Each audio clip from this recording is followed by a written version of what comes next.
Alright, I'm going to do a little really quick cartoon here.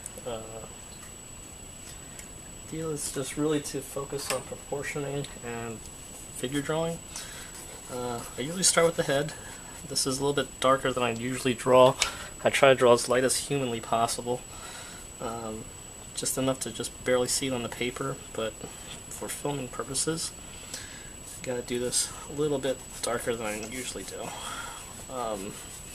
So we start with the head. It's usually about twice as high as it is wide, and I put a cross in the middle. That's basically where the eyes are going to go. This one's a little bit low, so I'm going to make a new line. Neck is about, I'd say, generally about a half head height. And when we do things, we're going to go with head heights and head widths generally. For a male figure, and female figures for that matter, it's usually 3 head widths for the shoulders. So that's what that line is going to represent, and the spine here. And with most females, it's the same width on heads and shoulders. The difference between the male and the female is that there's usually a waist, and that'll come in a little bit later. But arms, same idea. And like I said, I generally try to draw this as light as humanly possible. The wrists generally fall just a little bit below the hips. So if this is the shoulder line, this is the hip line.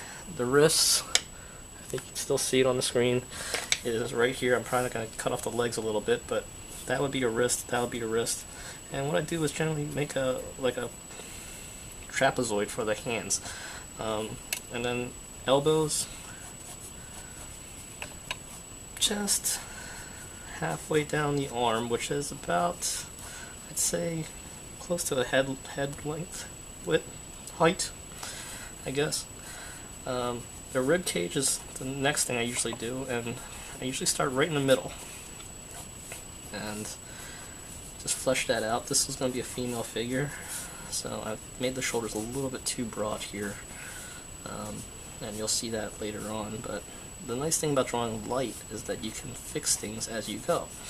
So what I'm doing here is I'm just going to redraw this a little bit tighter, and this original line that I used for the arms I'm just going to use instead for the outer arms than the inner arms. So what's really cool is that, as you can see, I'm fleshing it out as I go, and it looks like I'm just doing this offhand, and I basically am, but it took a lot of time to understand the proportion between men and women. Women are a little bit harder, was a lot harder for me, and what I would have to do is kind of just exaggerate like feminine things like breasts and hips and stuff like that. And right now I kind of got to that point where I can actually just make it, if it's a B cup, I can do a B cup. If I can, it's you kind of start thinking about those terms, and what happens is you start developing the ability to draw different types of bodies, not just men and female. You have slender females, you have chubby females, you have chubby guys, stocky guys, muscular guys, muscular women, and you kind of watch as you go along. You'll notice the different types of bodies. This is going to be basically an average female body. There is a waist, and it's much more pronounced than in men. There are hips, and like I see right here, this curve actually develops only in women. Generally, when you draw a man, it's going to be a lot straighter. It's going to be a lot harder, and I'll kind of show you that when I do a male figure. When I do hands, this is going to be a relaxed hand. I kind of start with a thumb, and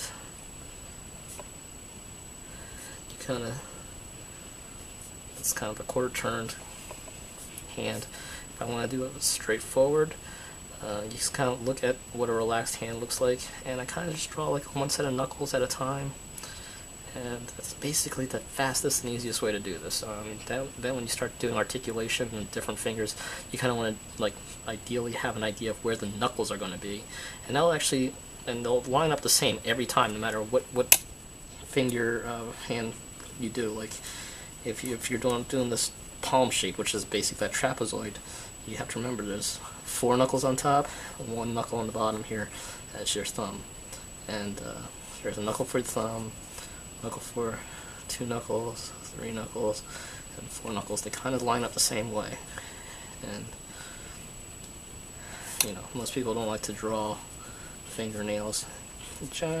I do and I don't, depending on what I'm drawing it for. If I'm trying to do something lifelike, of course I will draw fingernails. If I'm doing something for like comics, generally you leave them out unless you're drawing a female. It kind of messes things up.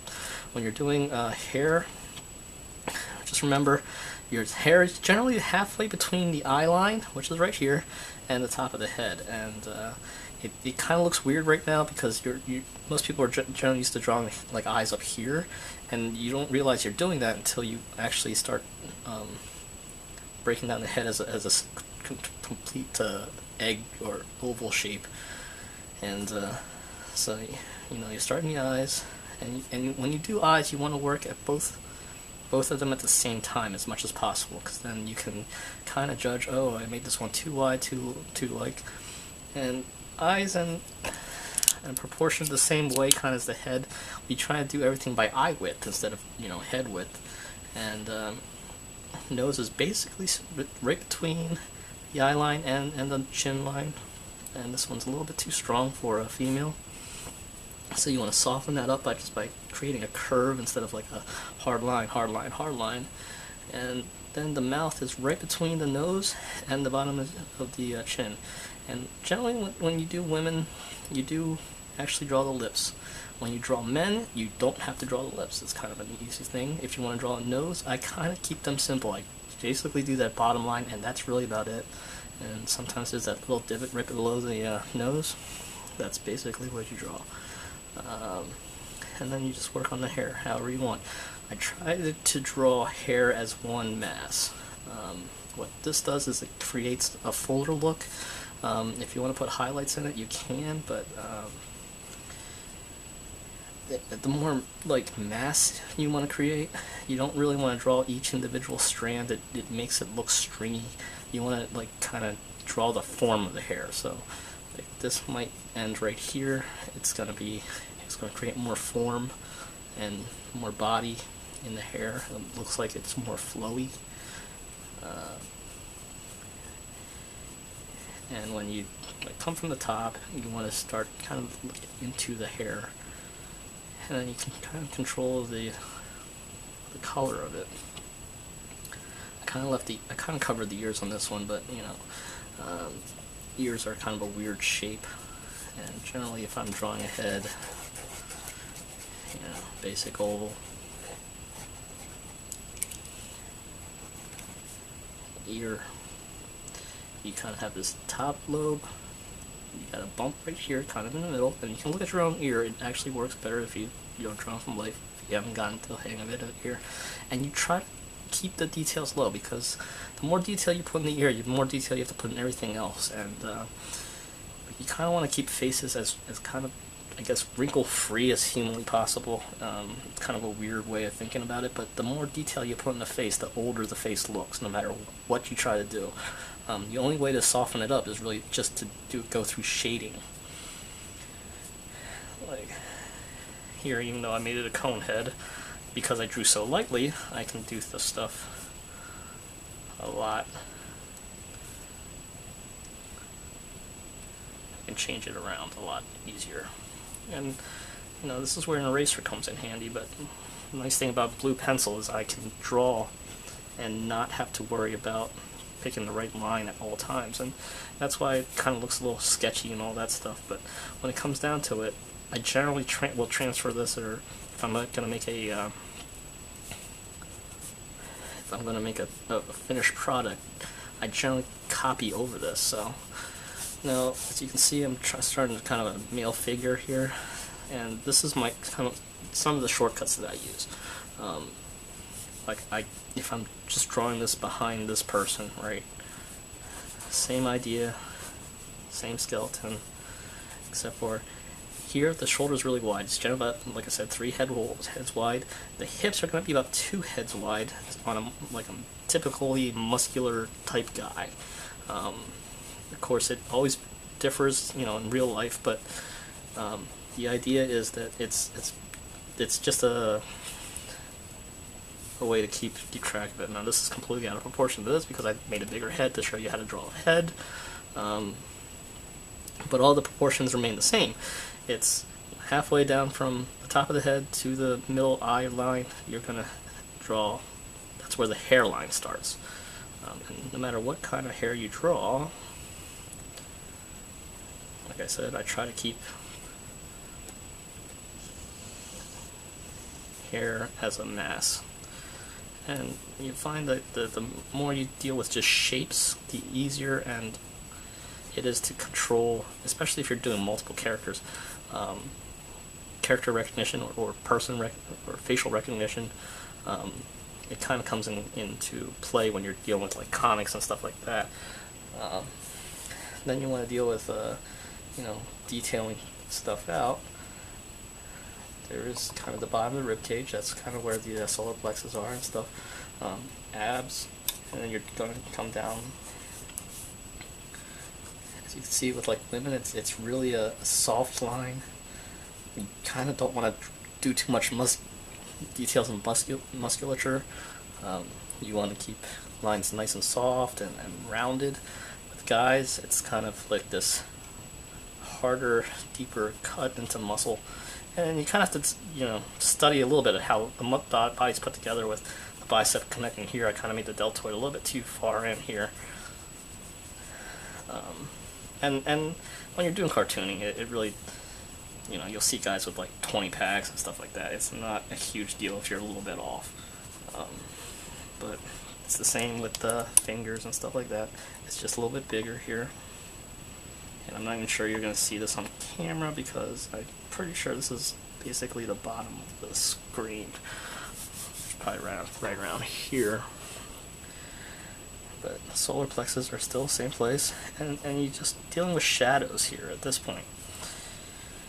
And the more shadow you put in, the better depth you have. Don't forget belly buttons. Belly buttons are basically right where that hip line is. I made it a little bit high on here because I wasn't really paying attention here. But the pelvic bone is basically the same shape as the woman's. It's just when I draw women, I kind of draw like this curved, it looks like a pair of panties, honestly. What happens is that it actually kind of gives you an idea of where the waist comes in, because the waist comes pretty high almost on a typical, a female. It's almost actually like right where that solar plex part is, and then it comes out to the hips. And some people's hips are like really low, where they get the widest. And like I said, you look at real life, you'll see the differences, like slowly but surely. Now, if you're going to decide about movement and all that fun stuff, you're going to have to start dealing with things like foreshortening, which is actually a perspective term. It's basically if you have like an arm, you don't always draw the arm straight, or it's like pointing at you. You're going to have like a arm that's, if you're dealing with cylinders, like this is an arm that's kind of up, but it's still the same, going to be the same length. Like here's an armpit, bicep, and say a fist.